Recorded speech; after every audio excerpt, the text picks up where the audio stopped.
Hey there guys and girls, this is Flavored of MMO Game TV, your source for the most ridiculous MMORPG content, and in this particular video I'm going to show you how to properly farm fates in Final Fantasy XIV Realm Reborn, a recently released MMORPG game, which has been a huge success, at least if you judge by the amount of players that are trying to log in into the game. Well, not necessarily always successful. Anyways, I hope if you know anything about this game, it is that the farming fates, these random events throughout the world, is the best experience right now. Well, hands down. If you try to, if you want to, you can try to prove me wrong.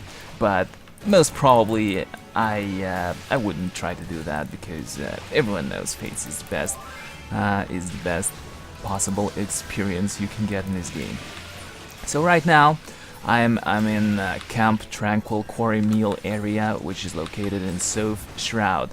And you know, you might have noticed that there are a lot of fate farming guides which outline good farming spots and locations.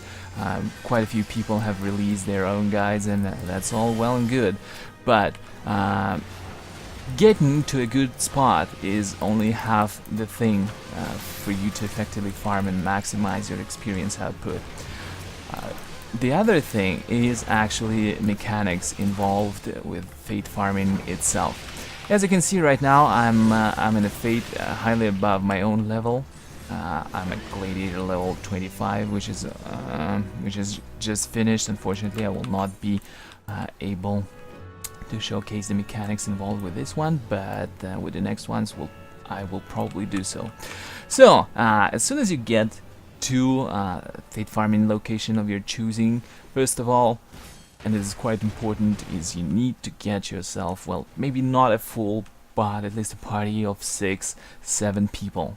It's quite important because it allows you a considerably easier fate farming.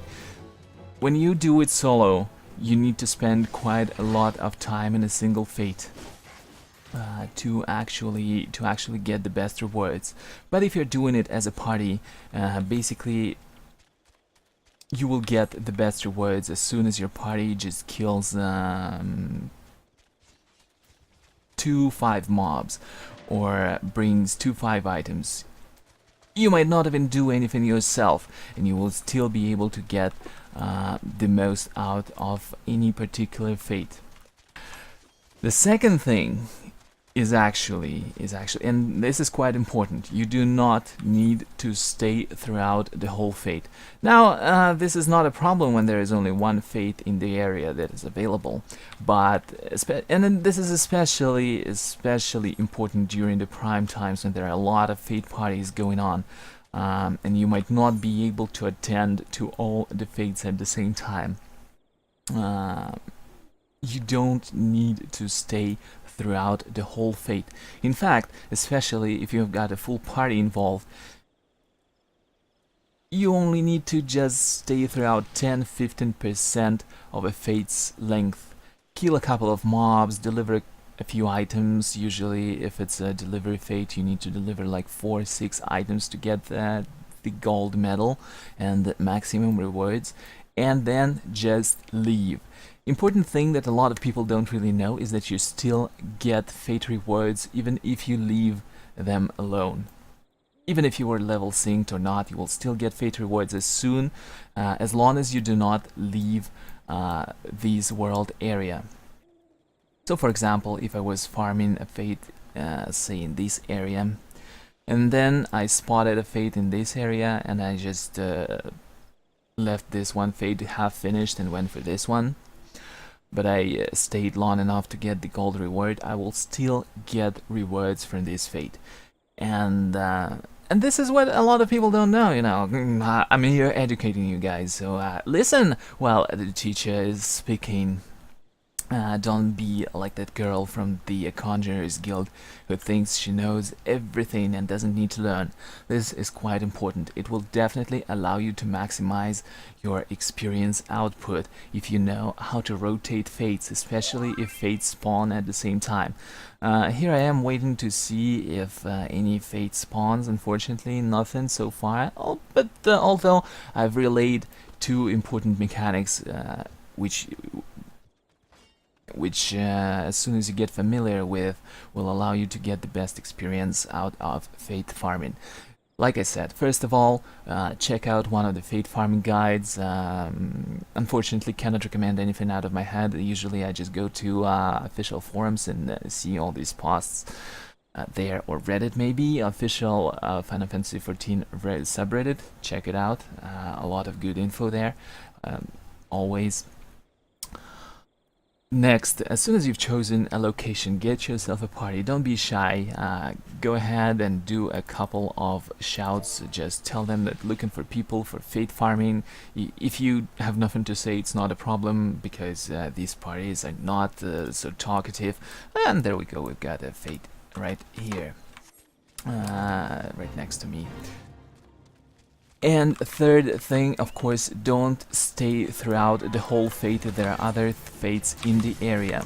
Now, if you see that your group is the only one basically that's doing these fates, you can do it in full. Although the rewards get capped at some point, and basically doing half of the fate, or not doing fate, or doing full fate, yields you the same amount of experience and seals.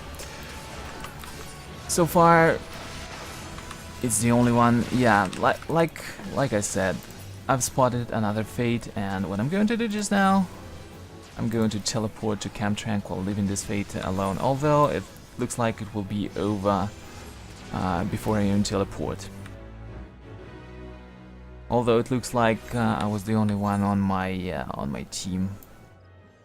Yeah, most of my team got too late, so I got only silver medal. But what would have happened if that fate took somewhat longer? Because, you know, there are some fates that take quite a while to actually complete. If that fate took longer, I would have teleported here and went for this Aft for Dead. And when I got to this one, and this fate here finished, I would have still gotten full reward. One thing to remember though is when you leave this particular world area where you found the fate, well, maybe I might be able to actually let me teleport back to Quarry Mill. This one might be staying here for a while still. Important thing to remember is if you leave this particular world area, you will not receive credit, so make sure the fates you're rotating between are located in that same world area. For example, if I wanted to leave for Eastern Thanalan or Central Shroud, I will not receive any credit for the fates located in South Shroud at all. Ooh, and look at the amount of action here. This one will end quickly, I suppose as well. Also, my party going out in full. Shish, I cannot even see what's going on. Like, seriously, what's happening? But I know there are some things I need to kill. I remind you that your fate objectives are usually have these purple icons next to their names. Anything that doesn't have the purple icon usually need not to be touched to achieve your fate's objective. Keep that in mind. Well, I think I've done enough, so let me teleport to Camp Tranquil. Actually, there is conspiracy theory fate I want to go for, so you will see what I was talking about in just a second. Here, I've teleported to Camp Tranquil here. And at first I wanted to go for this Apt for Dead, but personally I think it will be staying for quite a while still. So instead I will go for Conspiracy Theory, which is closer to my level and obviously easier to tackle. And as you can see, that fate just ended and I got full experience and the gold medal. And I'm already moving towards the Conspiracy Theory. Like I said, it's extremely important if there are more than one fate party farming, because that way you can easily rotate fates and get full rewards from all of them. Basically, I leveled from 24 to 25 in 30 minutes. That's how fast it will go. And here I am, already farming another fate.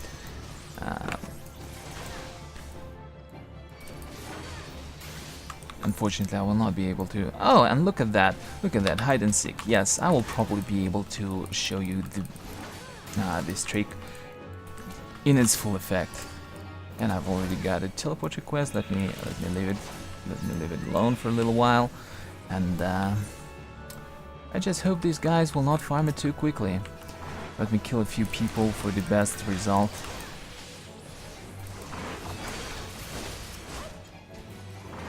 Hey, Larciner, take this shield blob, and he falls.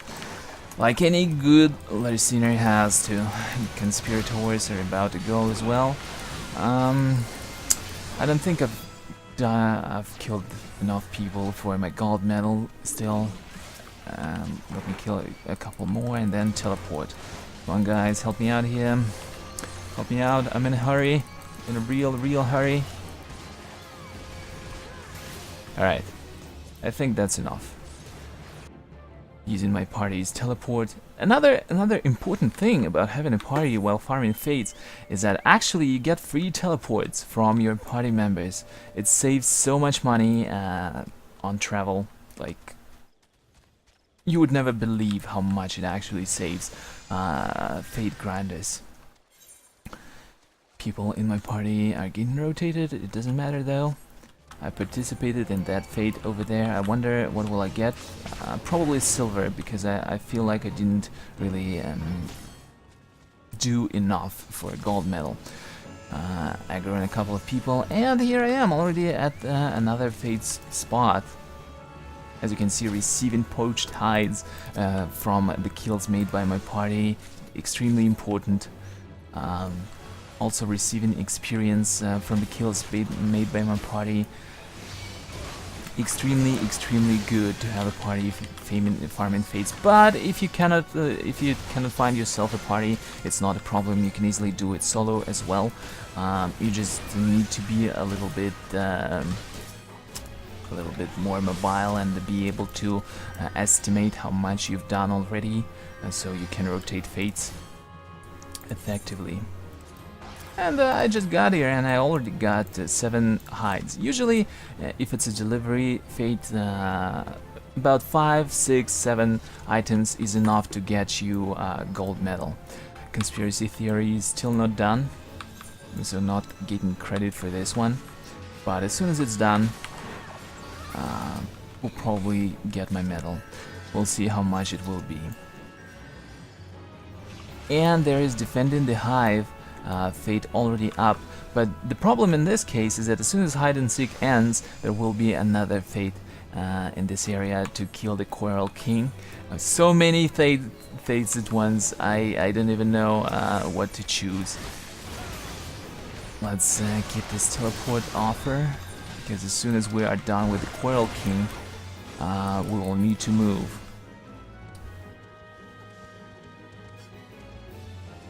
Yes, as you can see, Conspiracy Theory ended and I got full experience. As soon as this one ends, I will get full experience as well, and then we'll move to kill the Coral King. Yes, just check this out. I got so much experience in so little time. I just need not to die right now. That would be really good. Let's take some heat off that guy. Who just aggroed several mobs at the same time. Let's hope we got a lot of... Well, we definitely got a lot of DPS, but just enough to not let anyone die. Someone on my party is dying. Let me cast in Physique. Definitely a good skill to have in your tank. So where is that Quarrel King? I don't see him. Oh, there he is, actually already going down. So let me lob him a little bit. Strike him with my shield in the face. He's going down quickly, but I really don't need to wait until he goes down. So I will use a teleport in just a few seconds. He's not amused. Let's accept this teleport and go back to Quarry Meal, because there is another fate. I hope it's not done yet. Oh, so many fates. I can't really choose any one of them. And as you can see, yes, it teleported. Where the hell? Map? I cannot see anything because of you on the screen. And I'm already going for another fate though. There is a high probability that some other group might be farming it. Oh my god, and it's already done. Yes, that's exactly what I meant. But there is also this one here. I can participate. Let's hope there's nobody doing it just yet. Yep. A few people. But that's exactly what I'm talking about. If you're good at rotating fates, you can collect rewards from all of them. A lot of people don't really know that, and that's why their progress farming fates is kind of slower than it could be. But god damn it, defending the hive, it gives such a good experience, and I unfortunately couldn't participate. It's a little bit of a bummer, but I hope you guys can do a better job than I did just now. If only I was a little bit faster. As soon as we started hitting that Quarrel King, because my whole party was there, I was pretty much already on the gold medal. So all I needed to do is to hit him a couple of times and teleport, and maybe I would have made it for that hive. But as it is, unfortunately, I missed out on that experience. But I hope I've given you at least basic idea of how fates should be farmed. So once again, you pick yourself a good spot appropriate for your level. You try to get yourself a party, because as you could see, it makes fate farming much more effective, faster, and just generally more fun. You might meet some good people around and make some friends. And third, and probably no less important than the first two, is that you need to rotate fates. Don't stay from the beginning to the end. Try to make to as many fates as possible. As long as you stay in the same world area, no matter where you are, you will still get credit, full credit for your fate. And I think that this wraps up this little tutorial. I've talked for longer than I first wanted to. Still, I wanted to explain in as much detail as possible on how to do this. If you do this right, you can easily level in the shortest amount of time as you only thought was possible. Anyways, it was flavored for MMO Game TV. Check me out at twitch.tv daily PvP. I stream a lot of interesting games, PvP, PvE, all that stuff. Interact with viewers. What else? My YouTube channels are youtube.com/dailypvp as well as youtube.com/dailypve. Also hit me up on Twitter and Facebook at /dailypvp on both. I like meeting new people and talking to them. There, I think I've covered everything. So stay tuned for my future videos as well, and take care.